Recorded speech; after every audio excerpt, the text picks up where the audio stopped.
जय हिंद, नमस्कार दोस्तों, स्वागत है आपका गुरुवाला के ऑनलाइन प्लेटफॉर्म पर।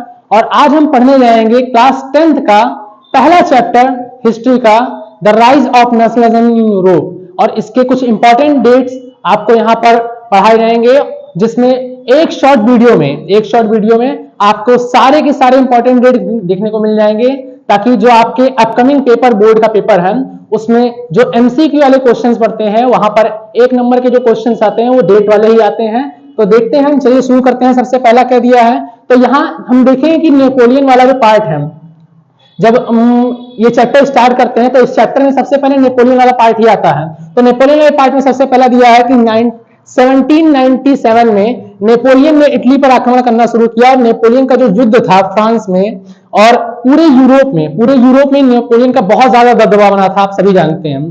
तो सबसे पहले यहाँ पर 1797 में उसने इटली पर आक्रमण किया और वहां से उसका युद्ध शुरू हुआ। उसके बाद दूसरा देखते हैं 1804 में देखेंगे कि नेपोलियनिक कोड मतलब कि जो नेपोलियन ने अपने नियम बनाए थे, नियम कानून कायदे बनाए थे, वो सारी चीजें यहाँ पे इंट्रोड्यूस हो जाते हैं। और इंट्रोड्यूस होने के साथ साथ क्या होते हैं कि सबसे बड़ी चीज इसमें क्या थी कि जो इक्वालिटी थी, मतलब जिसमें जन्म के आधार पर जो चीजें आती थी, वो सारी चीजें खत्म होती हैं। और खत्म होने के बाद इससे कानून के समक्ष समानता को बरकरार रखा गया, मतलब कि सभी को बराबर रखा गया और सभी को इक्वालिटी के नजर से देखा जाने लगा। अगले में देखते हैं क्या दिया है। अगले में दिया हमारा कि 1814 से लेकर 1815 तक, मतलब कि नेपोलियन का पतन होता है, जिसमें हम देखेंगे कि 1815 में वाटरलू की लड़ाई होती है और जहां पर नेपोलियन मारा जाता है। और उसके बाद जस्ट तुरंत बाद ही क्या होता है, वियना संधि समझौता होती है, जिसमें पूरे यूरोप का फिर से पुनर्गठन होना स्टार्ट हो जाता है। अब आते हैं उसके आगे, देखते हैं 1821 में क्या है, यूनान में स्वतंत्रता के लिए संघर्ष शुरू हो गया। देखिए यहां पर हमने देखा था बच्चों कि जैसे ही यूरोप के अलग अलग पार्ट में, जैसे फ्रांस में जैसे ही आजादी होने लगती है, नेपोलियन का पतन होने लगता है, वैसे ही ग्रीक जैसे देश में, जहां पर कहा जाता है कि हाँ यूरोप का जो पालना है उसे ग्रीक को कहा जाता है, तो ग्रीक में क्या होता है, वहां पर भी स्वतंत्रता की जो मांग होती है शुरू हो जाती है, उसके लिए संघर्ष शुरू होते हैं। फिर 1832 में आकर यहाँ पे क्या होता है, ग्रीस को भी स्वतंत्रता प्राप्त हो जाती है। उसके बाद 1834 में देखते हैं, 1834 में देखते हैं क्या होता है, यहाँ पर प्रशिया में टैरिफ बाधाओं को समाप्त करने के लिए जोल्वेरिन या सीमा शुल्क संघ का गठन किया गया था, जिसमें देखते हैं हम यहाँ पर क्या होता है कि जैसे जो सीमा शुल्क लिए जाते थे कि हाँ एक दूसरे के बॉर्डर पार करने पे या फिर एक दूसरे के कंट्री में जाने पर क्या होता टैक्स लगते थे, वो सारे टैक्स को खत्म किया था और फिर से नए तरीके से चीजें चलने लगती हैं। अब आगे देखते हैं क्या क्या है कि 1830 में क्या होता है, the first upheaval took place in France in July 1813, period of economic crisis in Europe।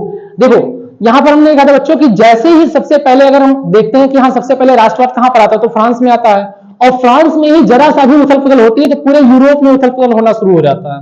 और 1830 में, जुलाई 1830 में यहाँ पर फ्रांस से पहली बार उथल पुथल होती है और धीरे धीरे यूरोप की जो आर्थिक संकट का दौर है वो धीरे धीरे वहां पे आरंभ हो जाता है। इसके आगे देखते हैं 1848 में, 1848 में देखते हैं क्या होता है, यहाँ पर यूरोप में क्रांतियों, कारीगरों, औद्योगिक श्रमिकों और किसानों के आर्थिक कठिनाइयों के खिलाफ विद्रोह किया। और साथ ही साथ मध्यम वर्ग ने संविधान और प्रतिनिधि सरकारों की मांग की। इटालियन, जर्मन, मैग्यार, पोलिश, चेक आदि ने राष्ट्र राज्यों की मांग की। यहां पर देखते हैं कि धीरे धीरे क्या होता है कि जितने भी अगल बगल के जो देश थे यूरोप में, फ्रांस के अगल बगल के इटली था, जर्मनी था, उसके बाद पोलिश था, जो डच वाले थे, इन सब ने क्या किया, अपना मांग करना स्टार्ट किया कि हाँ हमें भी संविधान चाहिए और जो मोनार्की है, जो राजतंत्र है, उसको पूरी तरह से खत्म कर देना है। इसके आगे देखते हैं क्या दिया है। इसके आगे कह रहा है कि 1855 मतलब 1855 में क्या होता है, the kingdom of the Sardinia participated from the side of Britain and France in the Crimean war. यहां पर क्या होता है कि जैसे ही सर्डिनिया वाला जो क्रिमिनिया वाला पार्ट था, वहां पर क्या होता है कि जैसे जैसे फ्रांस में होता है, पहले फ्रांस में होता है, फिर उसका इटली में आता है, फिर धीरे धीरे ब्रिटेन में पहुंचने लगता है। और सर्डिनिया राज्य जो हमारे यूरोप का पार्ट है, यहाँ पर क्रिमिया युद्ध होता है और ब्रिटिश और फ्रांसीसी पक्ष में भाग लिया था, जिसमें मतलब वहां पर क्या कहते हैं कि जो ब्रिटिश और फ्रांस थे वो एक साथ मिलकर लड़े थे इन सब चीजों को। उसके बाद क्या है कि 1858 में, 1858 में क्या होता है, कैबूल ने फ्रांस के साथ गठबंधन बनाया। और 1859 और 70s तक, मतलब कि इस दौरान पर इटली का एकीकरण हुआ। इटली का एकीकरण यहाँ पर देखिए, हम देखें, हमने इसका इमेज बना के रखा है कि पहले जो इटलियन स्टेट था बिफोर यूनिफिकेशन के 1858 के पहले, वो ऐसा दिखता था, और आज के टाइम का जो इटली है वो ऐसा दिखता लगेगा कि हाँ, जो प्रेजेंट टाइम का इटली है वो इस तरह से दिखना जब उसका यूनिफिकेशन या फिर एकीकरण हो गया था। उसके आगे देखते हैं क्या दिया है। इसके आगे दिया है आपका कि 1859 में क्या होता है, सर्डिनिया और पिडमोंट ने फ्रांस के साथ गठबंधन किया और ऑस्ट्रेलियाई सेना को हराया। उसके बाद ग्यूसेप गैरिबाल्डी ने नेतृत्व में बड़ी संख्या में लोगों को इन आंदोलन में शामिल किया। यहां पर एक देखिए नाम दिया है, यहां पर ग्यूसेप गैरिबाल्डी, ये काफी ज्यादा यूरोप में प्रसिद्ध व्यक्ति हैं, जिन्होंने क्या किया था कि इस आंदोलन में सबसे ज्यादा पार्टिसिपेट किया था, लोगों को एक साथ लाकर जोड़ा था, और लोगों को जो विचारधारा है, उनकी जो विचारधारा चल रही थी मोनार्की को लेकर, राजतंत्र को लेकर, उसको खत्म किया और राष्ट्रवाद की भावना को जगाने का सबसे ज्यादा योगदान को दिया जाता है। उसके बाद क्या कह रहा है कि 1860 में 1860 में क्या होता है, सर्डिनिया पिडमोंट की सेना ने दक्षिणी इटली और दो सिसिली साम्राज्य में प्रवेश किया और स्पेनिश शासकों को खदेड़ दिया। फिर यहाँ पर देखते हैं कि हाँ, इटली से धीरे धीरे चलते हुए उन्होंने क्या किया कि जो सिसिली राज्य थे, यहाँ पर देखिए सिसिली राज्य के बारे में दिया, यहाँ पर थोड़े थोड़े जो सिसिली राज्य यहाँ पर दिया, उनको हटाया, और हटाने के बाद क्या करते हैं कि स्पेनिश शासकों को भी खदेड़ के वहां से हटाया, जिससे क्या हुआ कि इटली का जो यूनिफिकेशन हो रहा था या फिर एकीकरण हो रहा था, वो और तेजी से होना आरंभ हो गया। इसके आगे देखते हैं क्या दिया है डेट्स में। अब ये यहाँ पर क्या कह रहा है कि 1861 में, जैसे देखिए हमने ये कहा कि हाँ, फ्रांस में क्या हो रहा था, फ्रांस में भी अलग अलग तरह से एकीकरण होता है, इटली में भी एकीकरण हो रहा था, उसी तरह से यहाँ पर जर्मनी में भी एकीकरण हो रहा था, क्योंकि उस दौरान जितने भी यूरोपियन कंट्रीज हैं, सब में धीरे धीरे तेजी से बढ़ रही थी कि हाँ, वो नेशनलिज्म की तरफ बढ़ रहे थे और अपने देश को संगठित और एक नए तरीके से देखना चाह रहे थे। यहाँ पर 1861 में क्या किया कि विक्टर एमेनुअल द्वितीय को संयुक्त इटली का राजा घोषित किया गया था तथा रोम को इटली की राजधानी के रूप में घोषित किया गया था। अब देखिए यहां से तुरंत पहला क्वेश्चन बन गया है कि हाँ, 1861 में क्या हुआ था, तो 1861 में जब रोम को, जो रोम आज के टाइम पे भी इटली की जो राजधानी है वो रोम ही है, और 1861 में इसको किया गया था। फिर 1866 से लेकर 1870 तक जर्मनी का एकीकरण होता है। जैसे इटली का हमने एकीकरण देखा था, वैसे यहाँ पर जर्मनी का एकीकरण होता है। देखिए यहाँ पर ये जर्मनी वाला पार्ट दिया है, इसी तरह से इनका एकीकरण हुआ था।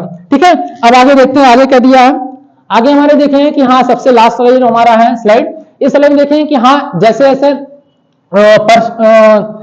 स्पेन में, फ्रांस में, जर्मनी में, इटली में एकीकरण हुआ था, उसी तरह से अगल बगल छोटे छोटे कंट्रीज जैसे पर्शिया थे, बेल्जियम थे, यहां सब पर भी अपने अपने देश की मांग शुरू हो गई थी, और प्रोएशिया के राजा विलियम प्रथम को जर्मन सम्राट घोषित कर दिया गया था। कब? 1871 में इसी तरह से किया गया था। 1905 में देखते हैं क्या, 1905 में स्लाव राष्ट्रवाद हैंसबर्ग और ऑटोमन साम्राज्य में बल पकड़ता है। देखो यहां पर बच्चे हम देखेंगे कि हाँ, जो ऑटोमन साम्राज्य था, जो ग्रीस से अलग होकर आता है, और ग्रीस और ऑटोमन साम्राज्य में दोनों में अलगाव होता है, वही सारी चीजें यहां पर दी हुई हैं। उसके बारे में आते हैं, देखते हैं। फिर लास्ट वाला क्या दिया है कि 1914 में, 1914 में, और 1914 में पहली बार क्या होता है, प्रथम विश्व युद्ध होना शुरू होता है, जो अलग अलग यूरोपियन कंट्रीज के मिलने के कारण और उनके एकीकरण के कारण और उनके फैलाव के कारण, मतलब उनका वो अपना चाहते थे कि विस्तार करें, अपने देश को एक अच्छे तरीके से बनाएं, तो इन सारी चीजों के कारण क्या शुरू हो जाता है, प्रथम विश्व युद्ध शुरू हो जाता है। ठीक है, तो यहां तक था हमारा आज का ये कंटेंट